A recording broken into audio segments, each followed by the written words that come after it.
Hello, welcome to ThePrint. My name is Amana Begam Ansari.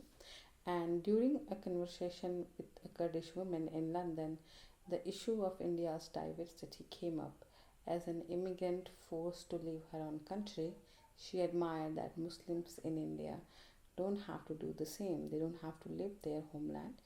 They travel elsewhere only if they choose to.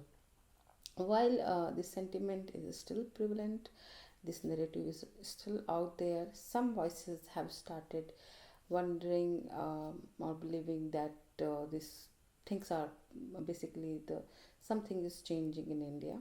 When the Kurdish women mentioned this, I wasn't sure how to address the complexity of a country or explain her, which is in a constant evolution. For instance, consider a protest in Shimla over the alleged illegal construction at a mosque in Sanjoli area. This issue not only highlights the old Hindu-Muslim divide but also reflects growing concerns over the alleged changing demography in Himachal Pradesh, an inevitable consequence of diversity.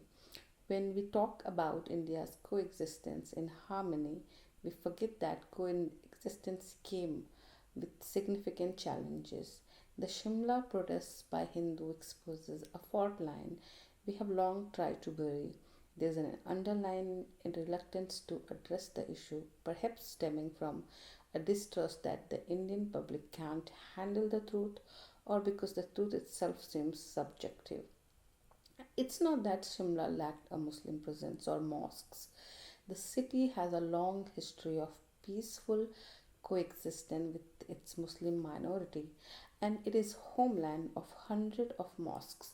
Now, Hindus in the Sanjoli area allege that the local Muslim population has increased, which concerns them. The anger goes beyond the illegal construction. It's also about the perception among Hindus in the area that an increase in the Muslim population threats the balance and safety that has long existed in their minds. These demographic anxieties reinforce a larger narrative that has historically been difficult for India to reconcile. One might easily argue that these fears have no basis in reality, that they are product of ignorance, generalization, or even implausible in today's world.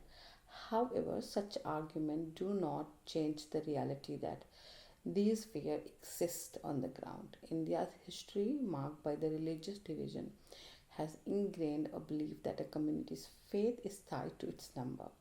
This fear remains embedded in India's subconscious, resurfacing whenever there is a perceived threat. The Shimla protest reflects a deeper historical anxiety about that balance, belonging, and identity in the nation. Yet, both within India and on the global stage, we often fail to address this narrative with real depth. India's complex reality is often oversimplified by blaming political figures or dismissing issue as a political propaganda. Regardless of which party is in a power, the problem persists because it is a fundamentally a social issue that has been politicized. The political layer only scratches the surface. Real progress requires addressing a issue at the societal level where trust, dialogue, and understanding can begin to heal long-standing fracture between both community. When protesters in Shimla resorted to the violence and pelted the police with stones, they attempted to impose their demands through intimidation. This mob driven coercion threatens the very foundation of law and order. The mosque dispute has been ongoing for at least 14 years, with frustration mounting after an attack on a businessman allegedly by some Muslim man.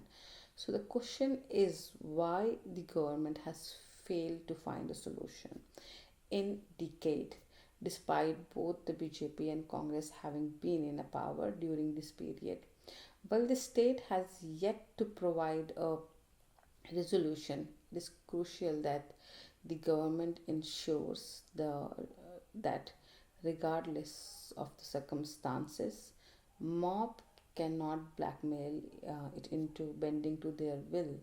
That will be a very disastrous in long term. Instead, solution must be delivered through the due process. Let us remember that India is a republic, not only a democracy. Thank you for such a video. Please keep watching the print.